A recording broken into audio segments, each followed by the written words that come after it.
Saudara, kita perlu kuat dan teguh pada akhir zaman. Akhir zaman terjadi banyak goncangan-goncangan. Bahkan hampir dalam segala bidang akan terjadi goncangan-goncangan. Bahkan sudah terjadi goncangan-goncangan. Sudah mulai goncangan-goncangan. Sekarang saja saudara kita lihat goncangan dalam bidang ekonomi. Sudah terjadi goncangan dalam bidang keuangan, krisis moneter, dan lain sebagainya. Saudara, tetapi satu lagi, setan mau menggoncang dalam keluarga juga. Berhati-hatilah. Saudara, jangan beri tempat kepada setan dalam keluarga saudara. Karena itu, termasuk dalam rencana setan.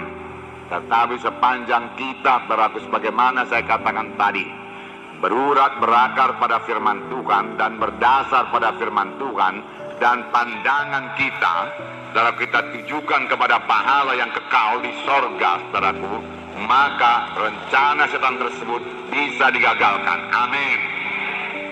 Pada zaman kita meningkatkan pelayanan kita, tidak bisa biasa-biasa saja, saudaraku. Tidak bisa.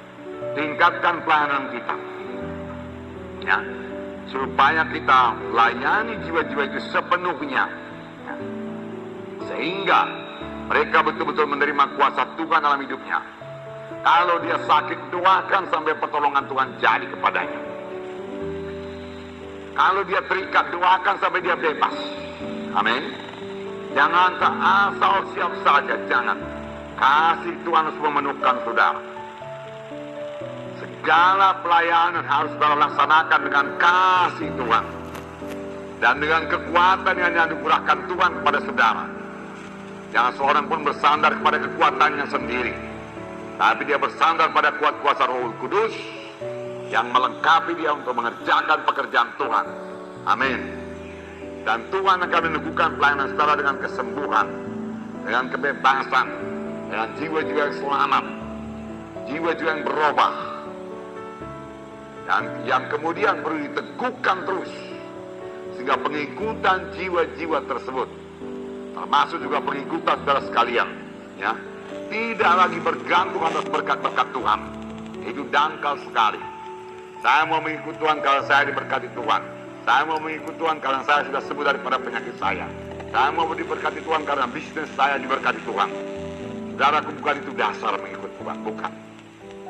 Ya, berkat Tuhan yang Tuhan berikan kepada kita di dunia ini hanya sementara. Kesembuhan pun hanya sementara.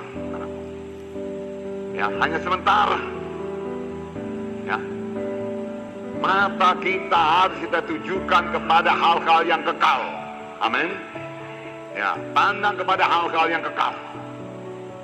Saudara, kalau dalam mengikut Tuhan kita hanya berharap akan perkara-perkara di dunia ini saja, maka kitalah orang yang paling malang. Firman Tuhan berkata. Itu 1 Korintus 15 ayat 19 kalau saya tidak salah.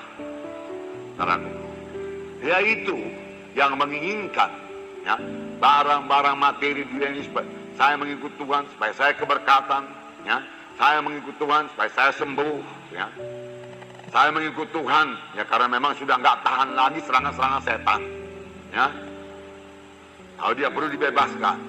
Kalau sekedar itu aja tujuan kita, saudaraku, kita adalah orang yang paling malang di dalam dunia ini. Amin. Oleh sebab itu tujukan pandangan kita kepada pahala-pahala yang kekal yang sudah menanti kita. Pada akhir zaman itu saja yang bisa memegang saudara teguh dalam Tuhan. Ya, karena goncangan akan bertambah hebat pada akhir zaman ini, saudaraku. Kalau pandangan kita hanya sekedar, saudaraku, di dunia ini saja, saudara, kita akan gugur daripada iman. Dan firman Tuhan sudah memperingatkan lebih dahulu, pada akhir zaman akan banyak orang-orang pilihan yang jatuh daripada iman. Hendaklah mata kita, mata rohani kita, memandang kepada hal-hal yang kekal. Paulus berkata, aku mengarahkan diriku ke hadapan kepada panggilan Tuhan, mahkota kemuliaan yang sudah tersedia bagiku. Dan tidak ada yang dapat memisahkan dia dengan kasih Kristus. Amin. Haleluya, saudara. Nah, puji Tuhan. Saudaraku yang kekasih dalam nama Yesus, dalam Ibrani 11 ayat 24 sampai 26. Karena iman, maka Musa setelah dewasa menolak disebut anak putri Firaun. Karena dia lebih suka menderita sengsara dengan umat Allah daripada untuk sementara menikmati kesenangan dari dosa. Ia menganggap penghinaan karena Kristus sebagai kekayaan yang lebih besar daripada semua harta Mesir, sebab pandangannya ia arahkan kepada upah. Karena iman, maka ia telah meninggalkan Mesir dengan tidak takut akan murka raja. Ia bertahan sama seperti ia melihat apa yang tidak kelihatan. Ini penting sekali, saudara.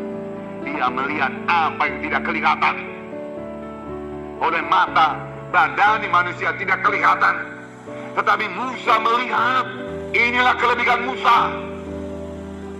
Apakah kita melihat apa yang tidak kelihatan? Bukan mesti melihat, saudaraku, dalam penglihatan, tidak, tetapi terutama melihat dalam pengertian rohani saudara, sehingga saudara berani mengambil keputusan. Pelajaran bagi kita, amin saudara. Jangan jatuh bangun kembali kepada dosa yang lama. Belajarlah daripada Musa yang dipakai Tuhan luar biasa.